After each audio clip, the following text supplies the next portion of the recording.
Back for another Q&A, but this time we have something special for y'all. We have a 1,000 words panel with Kiera Reddy. Give her some love, you guys. That was really, really weak. Let's try to give her some love. You know, it's hard being up here. I'm gonna give a little quick bio on Kiera Reddy, and then I'm gonna let her go ahead and do her thing. Kiera Reddy is a visual artist and educator. She uses her platform to empower women's voices. And today she'll be doing a Women in Art panel on behalf of 1,000 Words Gallery. Ladies and gentlemen, put your hands together for Kiera Reddy. Good evening, everyone. How y'all feeling tonight? Awesome. My name is Kiera Reddy, and I'm a visual artist and educator. I'm so excited to be here to present to you the Women in Arts panel. I'm a painter, and I use my voice to elevate women's voices. So I'll tell you a little bit more about myself. Throughout my time as an artist, I've been awarded the Indiana Arts Commission Creative Entrepreneurship Fellowship Award, so I'm an entrepreneur. I've been awarded the VIP Center for Business Women Scholarship, and I work with the Indianapolis Public Office of Health and Safety to teach art classes to our youth throughout the summer. So that's a little bit about me. This year, I did my very first residency at 1,000 Words Gallery. It was a great experience, and I'm gonna let Chris from 1,000 Words come up and tell you a little bit more about 1,000 Words and some of the awesome things that they're doing. Thank you, Kiera. Thank you. Test, 1, 2, 3. All right, we got it. Welcome everyone to Butter. We are very excited to be here, and on behalf of 1,000 Words, we want to tell you to have a great time.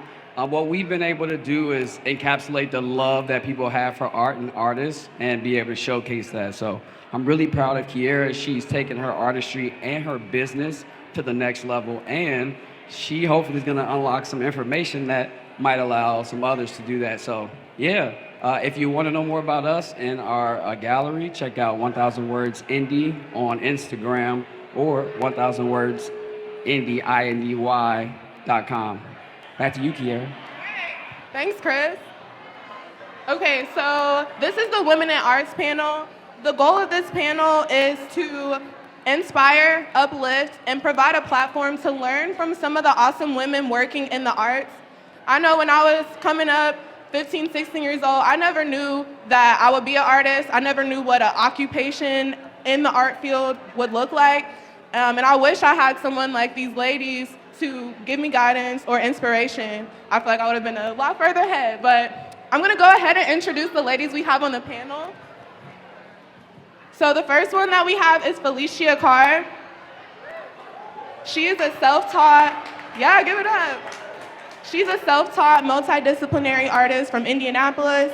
Her work encompasses surrealism and abstract elements while highlighting her subjects with nature as she pulls inspiration from vivid dreams, dialogue, and research.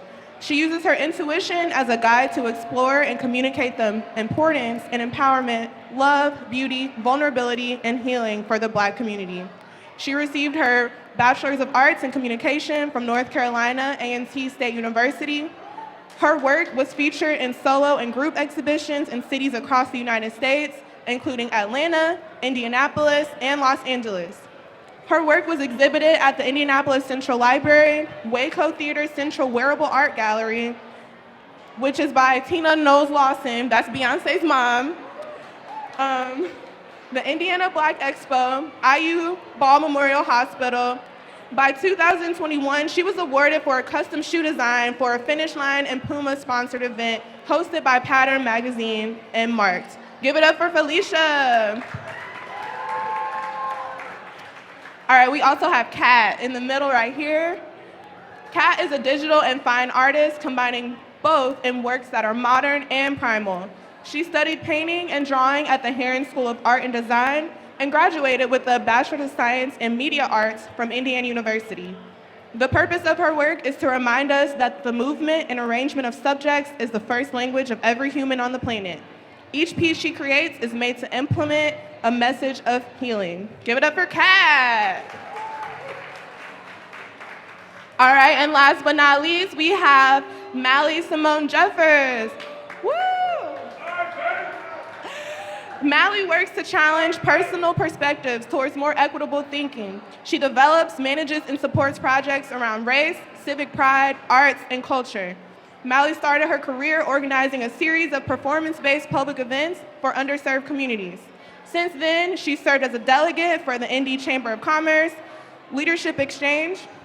She has managed Art and Soul as a services manager at the Arts Council, served as the director of marketing and programs at the Madam C.J. Walker Theater Center, and has been awarded the Emerging Leaders Award from 100 Black Men for her work in the cultural community. In 2020, Mally co-founded Gang Gang as the revival and the way forward. Gang Gang activates the creative economy to produce more culture, beauty, and equity across cities. It does this by finding new ways to appreciate and financially support creatives of all kinds, with a focus towards those whose work has historically been exploited. Go ahead and give it up for Mally! Yeah! All right, so we'll go ahead and get into the panel. I didn't want to be boring and just ask these ladies questions, so we made it a game like Jeopardy! So the categories that we have today are getting started, trust the process, talk to me nice, and that girl. So basically, each of the panelists will select and answer a question. The best part about this game is absolutely nobody's keeping score, and everyone is a winner. So let's go ahead and kick it off with Felicia. Go ahead and pick a category and a question number. Hello, hello. Okay. Let's start with That Girl for 300. That girl for 300. Okay. So Lois Mailou Jones became a famous painter after teaching at a junior high school for most of her life, while making artwork on the side. She had her first exhibit at 75 years old and became the first woman to have a solo exhibit at the Whitney in New York at the age of 75. What was your first display of your artwork or your first exhibit? And do you feel like it's ever too late to get started? Definitely not too late to get started. And my first exhibition was in 2014, Uprising, can't even remember the venue, the Speakeasy, Eastside, and that was a month before I moved to Atlanta and then moved back home. So yeah, that was my first experience. Nice. Okay. So Kat, let's go ahead and have you pick one. Let's go and clear the category. Let's do That Girl for 400. Okay, that girl for 400. One of the most famous Mexican artists of all time, Frida Kahlo, captured people's imaginations with her surrealistic paintings. She often did self-portraits that portrayed some of the most painful experiences of her life. What experiences, Kat, have you had that have shaped or impacted your work? So, one of the reasons I think we and you clicked is because we love female empowerment, like focusing on women. And during most of my formal education, all the artists that I learned about were men. And so I make it a point to make sure that all of my paintings, not all of them, but most of them feature women and looking powerful, feeling powerful. Because I think for most of my life, I didn't see that. So I want to make sure, like the other half of my life, I'm programming myself with seeing those images. Thanks. Yeah, Kat. good answer, good answer. Good answer. You win. Good answer. Okay, Mally, go ahead and pick your poison. All right, talk to me nice for 100. Okay, talk to me nice. What has helped you get to where you are, and what advice would you have for someone who wants to set off in a similar direction? Oh, snap. What was the first part? What has helped you get to where you are? Oh, what has helped me get to where I am? Gosh, the creatives, the artists, we have a relationship, and we've been able to build trust with each other, and so that is what has helped. Inspiration-wise, I would say build trusting relationships with others. So what would you say to someone who's like, I want to be Mally when I grow up? Like, where would you Come work at Gang Gang. Period. Okay. All right, Felicia, back to you. All righty, let's see. We're gonna submit in faith and trust the process for 200. All right. Art is a vast industry that is constantly transforming. There are always something new to discover. But it's also important to remain yourself in your work. What has been some of the reoccurring themes that you found in your work? Ooh, that's really good. I'm still in the process of finding my true voice and style in artwork, but one of the things that's reoccurring is I highlight my subjects. I'm a portrait artist, so I highlight my subjects with nature. That is, typically you'll find birds. Birds represent freedom, but it's other things in certain paintings, and a lot of floral and flowers, different type of flowers. So those are the things that inspire me. I'm inspired by nature. I'm inspired by things that God creates. And so just tying the two of us being human in our nature and then things that are just in our environments. Okay, thanks, Alicia. All right, Kat. So it would have made sense to start with getting started, but it's never too late to get started. So let's do that for 300. Okay, getting started for 300. Was there a moment that you knew art was for you? And what made you decide to pursue a career in the arts? I can't remember a time in my life where I didn't want to be an artist, so it's one of my earliest memories. And I grew up in an art family. I still have like artwork in my house displayed by relatives that from over the years. So I guess like year one. Okay, you're like from birth. Nice. All right, Miss Mally. Okay, let's go with trust the process for 300. All right. I hope everybody's doing okay. Hey, you look good. Hey. Okay. Many women in art have used their talent to tell truths, to speak out about injustice, and to bring visibility to the unseen. What are some of your future goals with your work? What do you hope to do? Butter is actually a really great example of what you just said and how we are hoping to shine light on amazing artists that are here in Indiana and elevate the narrative in which their work exists and in which their work is sold. So my goal is for Butter to be the Black Basil of the Midwest. Yeah. Okay. So we're just repositioning real quick so we can get a better angle. We gotta get our angle right. Okay. You guys see? Y'all can't see no more. A little bit more. We can see. Okay. Oh, I can read it too. Go ahead, Felicia. Okay, talk to me. Nice. Let's do 400. You gotta say it like, talk to me. Talk to me nicely. Okay, what number? 400. 400. Oh, Lord. Oh, Lord. Okay, so from your experience, how can we support women in the arts?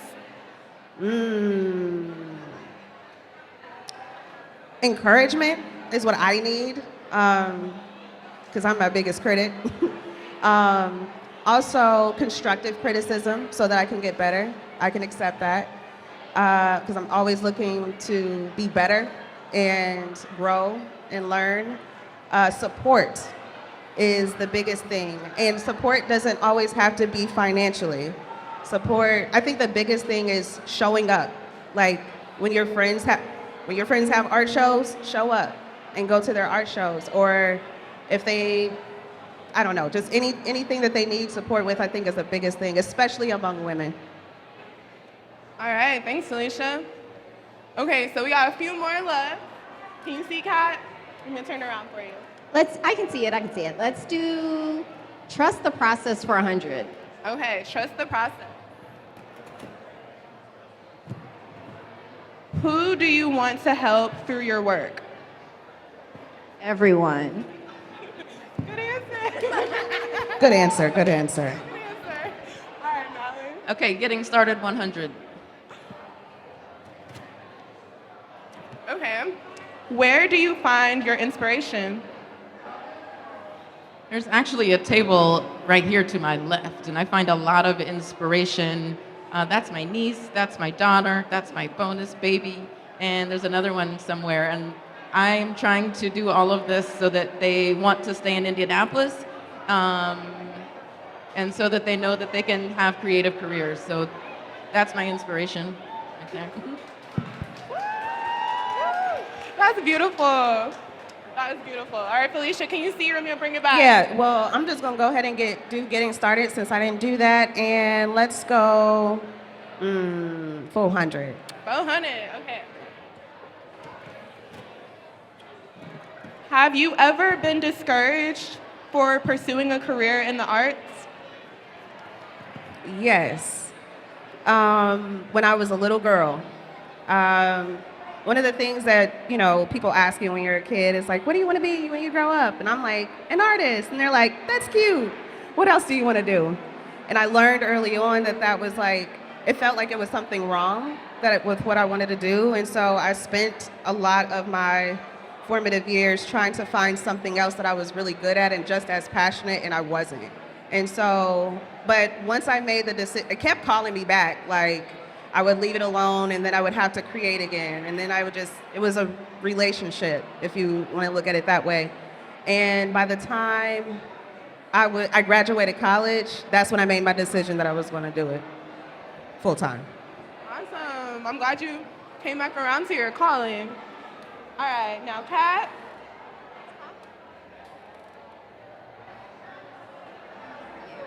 Talk to me nice for 300. All right. Okay, what is one piece of practical advice for another woman in the arts? Practical advice for another woman in the arts. I would say listen. I think that since art is about communication, whatever it is, whether it's talking to the gallery or the person who's commissioned you, really take notes and listen. We always think we're going to remember stuff. You're not going to. Write things down and listen. Awesome. Thanks, Kat. All right, we got a few more, Malin. Okay, hello. I guess that girl, 200. That girl. Okay, Elizabeth Catlett was an African American and Mexican artist who resided in Mexico for over 60 years.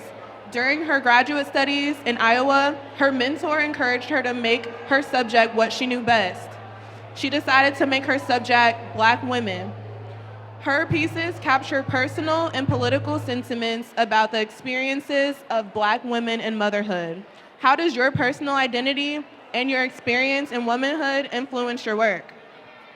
That's a great question. Thank you for that. I think maybe our most authentic work comes from our own experiences and our own perspective, and that's what the world is missing most of the time is our perspective, and there aren't enough spaces that invite it. So I lean into it quite a bit for my work. Can you hear me? Yes. Okay, cool. Yeah, I think that's what's missing the most is our actual own perspective and us feeling like we can't lead with our experiences as our view of the world and how we're going to shape the world. So yeah, I am learning. I have learned to lean on myself more than we have been taught to. Nice. Thanks, Malin. Okay, we have a few more, Felicia. Okay, hello. Can you hear me? Can you hear me? Yeah. Okay. Let's do that girl for 100. All right. Okay, so the Guerrilla Girls is a collective of women, artists, and activists. They gained popularity when they exposed that the Met Museum has less than 5% of artists that are women, but 85% of the nude models and sculptures are female. Do you feel that women are underrepresented in museums, galleries, and auction houses? And if so, what can we do to combat that? See, now I got to go into my research bag. I got to do a little more research on that, to be honest. But I do know historically, in a lot of spaces, we are underrepresented, especially Black women. So yeah, that's the best answer I can give right That's now. a good answer. I got to be honest. Okay.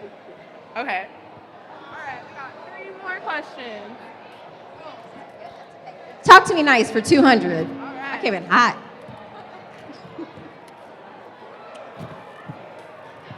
women are making great advancements in the field of art today.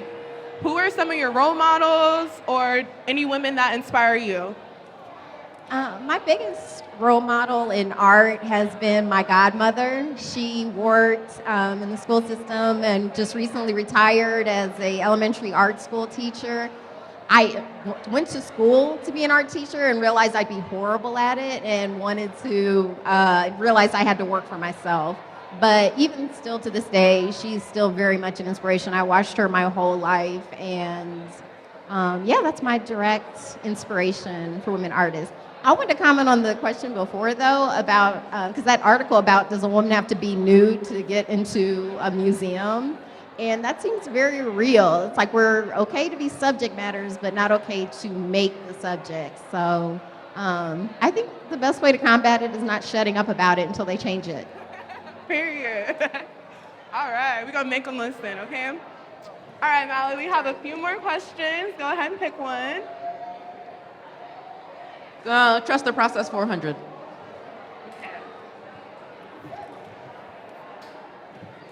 As multifaceted and talented women, we can often be pulled in many directions. How do you balance your work and your personal life? Oof. I am right on the line where I'm not sure if there's a balance or not. I have been telling myself recently that this is my life, just period. Like this is all of my life. And I don't know if that's a coping mechanism or not. But I don't know if balance, I don't know what balance would even, balance of what? Like this is all my life. My kids are right there and my work is right here. Like it's all together. And I feel that. Okay, so we have one last question, Felicia. Sure. This one is getting started. And you might, oh, go ahead. I'm sorry. You should have a personal time and personal space. I'm not saying that.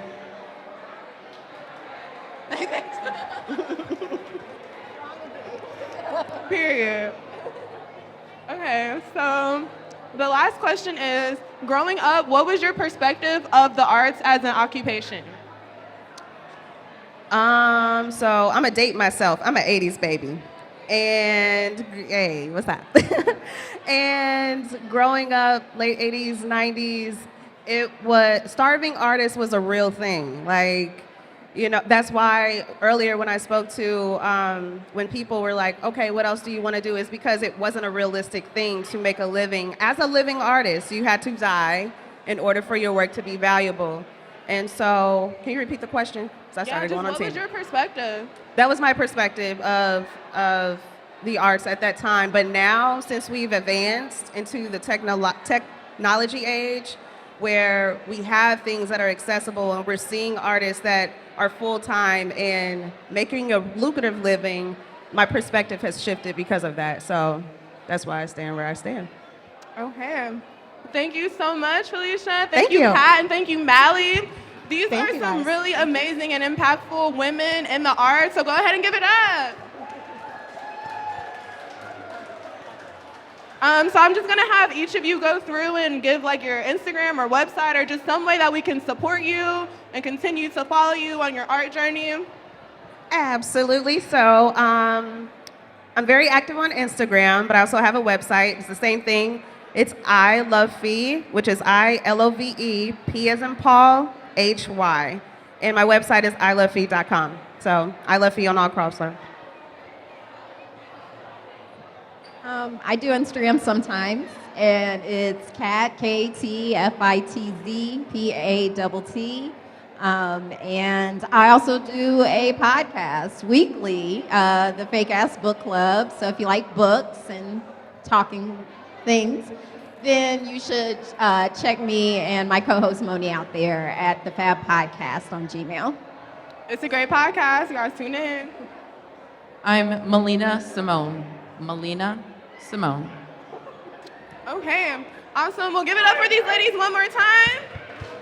Thank you so much. Thank you for so much. coming. Thank you, Kara. Oh yeah. Okay, give it up for Kiera Reddy. Give her some butter to love. Give her some butter love. All right, so stay tuned at 8 o'clock. We are going to have